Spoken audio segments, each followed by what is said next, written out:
They are silent sentinels. They look and listen from the cold reaches of space. They capture signals and images critical to America's intelligence community, warfighters, and policymakers. They reveal threats to the homeland, provide battlefield situational awareness, support counter-narcotics, survey the damage from natural disasters, and much more. They are the satellites of the National Reconnaissance Office, America's eyes and ears in space. Japan's attack on American forces at Pearl Harbor on December 7, 1941, demonstrated the critical importance of reconnaissance to prevent surprise attacks on the United States and its allies. The American people in their righteous might.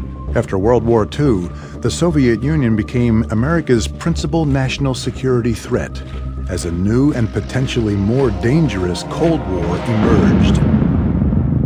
Moscow tested its first atomic device in 1949, and in the 1950s moved steadily toward acquiring first heavy bombers and then long-range missiles as strategic delivery systems. War with the Soviet Union was a growing possibility, and America looked to intelligence agencies for indications and warnings of surprise attack.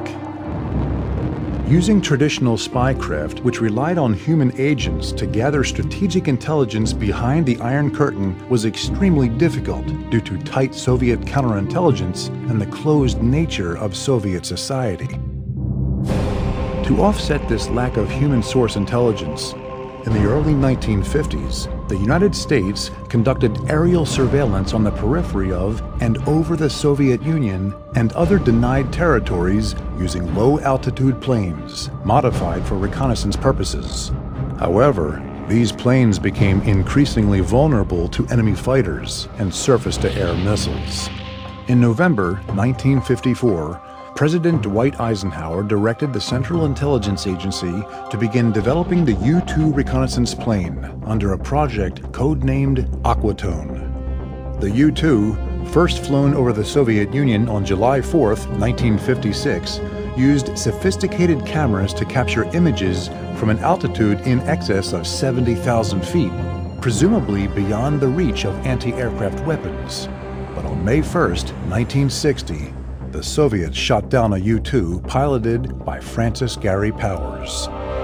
The shoot-down and Powers' trial deeply embarrassed the United States and prompted President Eisenhower to suspend all future flights over the Soviet Union.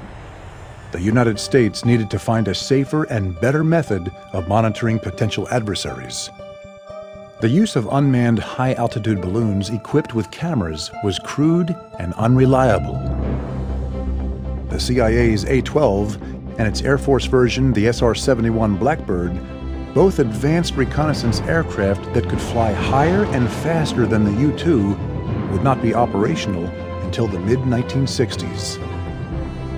The United States looked to space for the answers to its reconnaissance needs. America had been experimenting with space-based reconnaissance since the mid-1950s. In August 1959, President Eisenhower authorized the Naval Research Laboratory to develop the Galactic Radiation and Background Experiment, or GRAB satellite, to collect Soviet air defense radar emissions. 10 months later, on June 22, 1960, a rocket carrying GRAB-1, America's first signals intelligence satellite, lifted off from Cape Canaveral, Florida. The GRAB program operated until 1962, when it was replaced by the Poppy Signals Intelligence Satellite, which operated until 1977. On August 10, 1960, a few weeks after America orbited GRAB-1, the United States launched the first successful Corona imagery intelligence satellite. Corona took pictures of denied territories and then returned the exposed film to Earth in capsules ejected from the spacecraft, which Air Force planes recovered in mid-air over the Pacific Ocean. Corona operated until 1972. Its imagery showed that U.S. intelligence had overestimated the number of Soviet missiles and other military capabilities. While the bomber gap and missile gap debates continued off and on in the public, within cleared circles, there was no doubt that the United States maintained a clear superiority in weapons capabilities.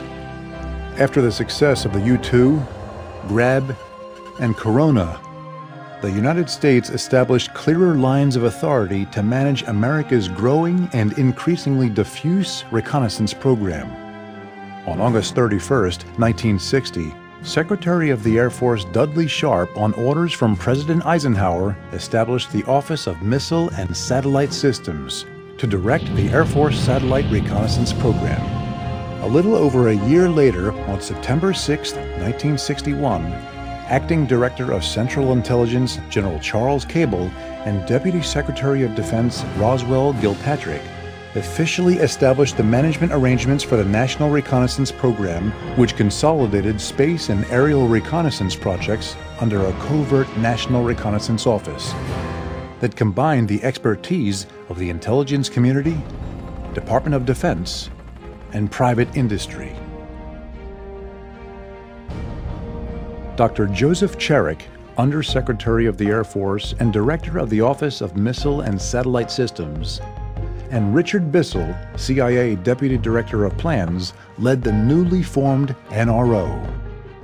From 1961 to 1992, NRO managed America's reconnaissance program in secrecy.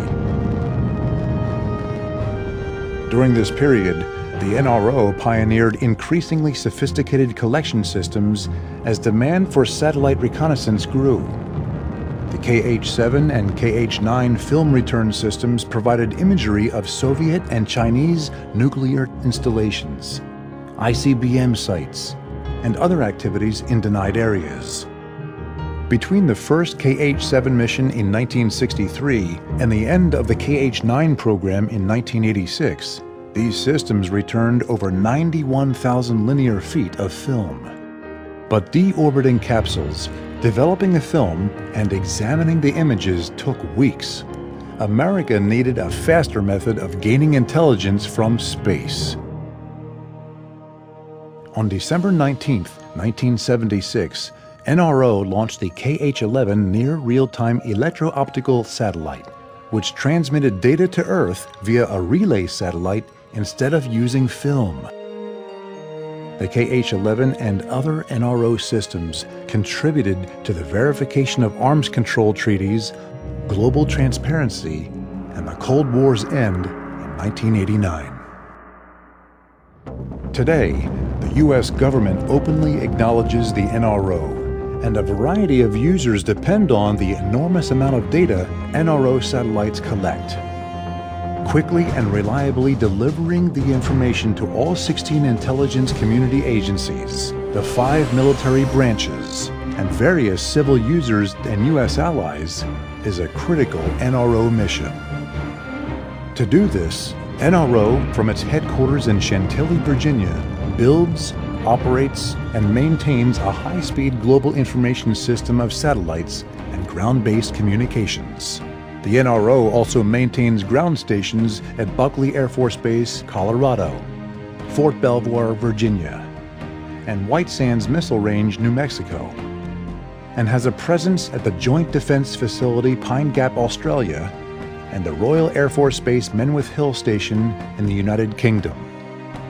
To meet the new threats from the War on Terror, NRO, in collaboration with the National Security Agency, the National Geospatial Intelligence Agency, and other organizations, is developing innovative reconnaissance methods to confront lower signature, more agile targets, and provide critical data to users around the world in near real time.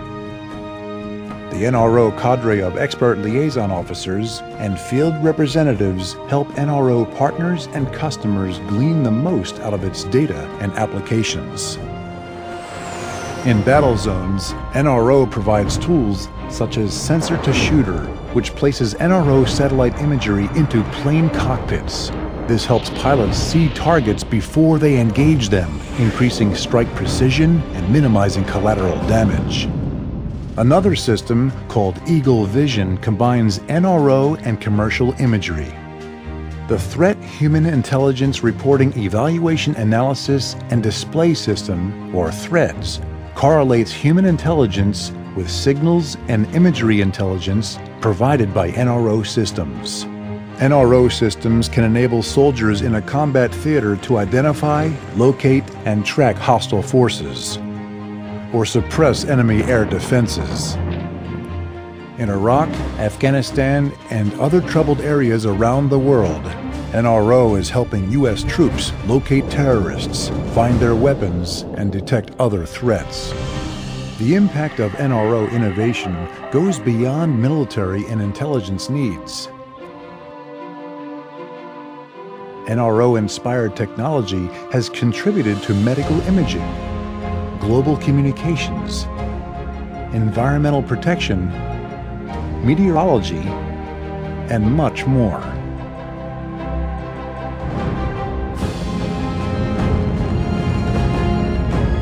Today, the United States is preeminent in satellite reconnaissance.